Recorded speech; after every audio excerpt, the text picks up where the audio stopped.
police brutality is a hot button topic in our country and coming to the forefront of conversations, of course, after the death of George Floyd. A lot's happened since then. Joining us from Chicago to discuss this further is President of Intervision International Incorporated and police accountability expert Dwayne Bryant. Thank you so much for joining us, Dwayne. I got to be honest, I didn't even know there was such a thing as a police accountability expert. So real quick, tell us what makes you a police accountability expert. Well, I'm glad you said that because I didn't know there was a such thing either. I can tell you, though, that I serve on the board of COPA, the Civilian Office of Police Accountability, which is the largest accountability organization in the United States of America. I'm also the alumni of the FBI Citizens Academy, where I just received the Director of Community Leadership Award by the FBI. So whoever said expert, I certainly don't consider myself that. However, I definitely consider myself someone who's probably more informed than the average citizen. Well, exactly. And that's what we want to talk to you about. What do you think about what you're hearing about what's happening with the Phoenix Police Department? We're always hearing about these investigations. Do you think this time we're going to see some real accountability? Well, the answer to that is no, because the DOJ, Department of Justice under President Obama, also did this.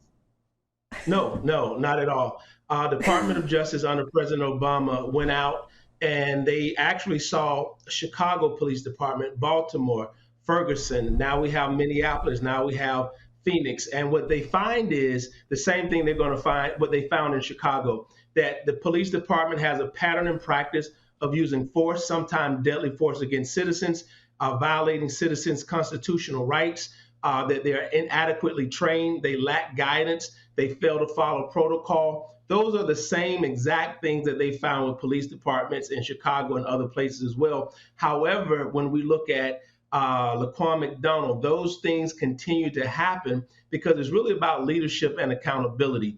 If the police chief, if the community does not demand that police officers are held accountable, then it's beautiful words. It's a wonderful document. They'll get a consent decree. They'll get a monitor, and it's wonderful words on a piece of paper. But unless the citizens enforce it, it doesn't mean anything. Dwayne, I got to be honest. I was not expecting you to say that, and well, you need to break this down further. Correct person. Sure. You will never. And I don't want you to be. Well, here's the reality. I'm happy you're being honest. Yeah, no, honesty is more important than sound bites, right? So again, in Chicago, in Ferguson, in Baltimore, several cities, the Department of Justice went out and they literally found terrible police misconduct, terrible abuse of power, excessive use of force, dehumanization, implicit, explicit bias. So here's the deal.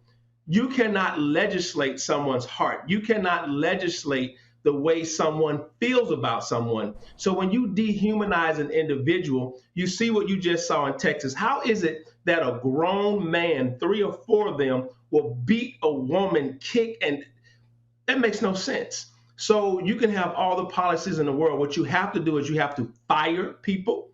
You have to allow qualified immunity where these police officers can not only lose their job, but also get sued in civil court. And once you begin to do that, then their actions will begin to change. Okay, so that makes sense. So do you think, let's break this down then, maybe after Attorney General Merrick Garland does this, maybe it will send some messages to these police departments and they will start clamping down on their own forces. Is that possible? It is possible, but it's highly improbable. This is why. The police department is not the real problem. The police union is the problem. And the police union will aid and abet its fellow officers most of the time. Almost no matter what they do, they will protect and they will defend and they will want to keep them hired. You keep hearing people say that officer should be fired. Incorrect, because guess what? When you fire a bad officer, guess what they do? They go to a different department, and then what do? They continue to do the chaos that they've always done. What you must do is you must arrest if they committed a crime like we saw. You must indict, and then you have to, if there's possible to file federal charges or civil charges, then you do that. All this other stuff is just smoke and mirrors. It sounds good. It seems like we're being tough, but we're not. We're just playing around, slapping people on wrists. Well, this is real talk. So I want to know then, do you think if they decide to move forward with maybe, as you say, the unions, it's the unions you're saying that's protecting the police. Can they not come down on the unions? And why is the union protecting its own officers when they're the ones giving them a bad reputation?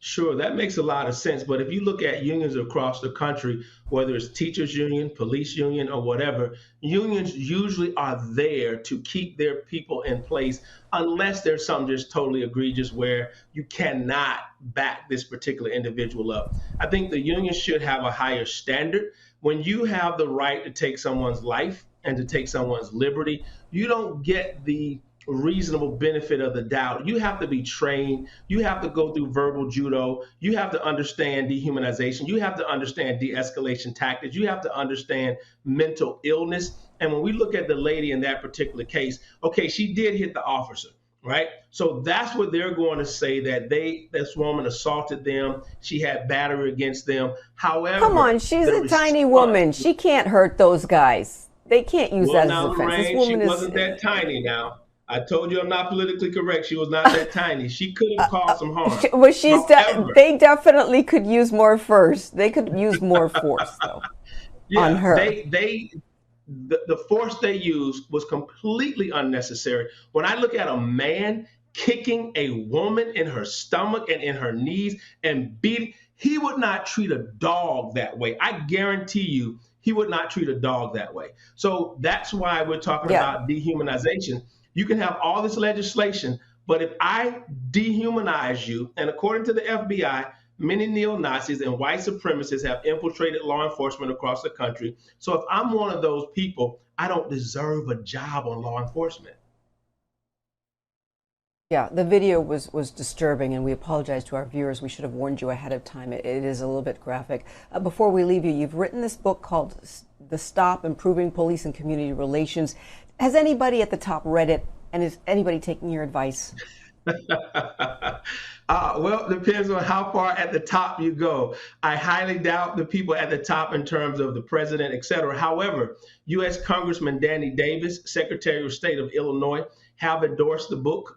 They wrote a foreword. Dr. Lee P. Brown, the father of community policing, wrote a foreword for the book. So I believe it's going to take time because my book is about common sense. My book is about mutual respect, shared responsibility, and accountability. So it's not polarizing. It's not blaming one side or the other. It's about intelligent human beings acting that way. So that's usually not popular because I'm not blaming anyone. However, I'm holding everyone accountable for their actions. So it'll probably take another year or so, but I think the nation will hear more of it. Dwayne, you said you weren't an expert at the beginning of our conversation, but yes, you are. Thank you so much for joining us. You've really enlightened me here tonight, and I hope lots of other people take care. It's been a pleasure. Thank you. And coming up in our next segment of BNC Live, they say one of the loneliest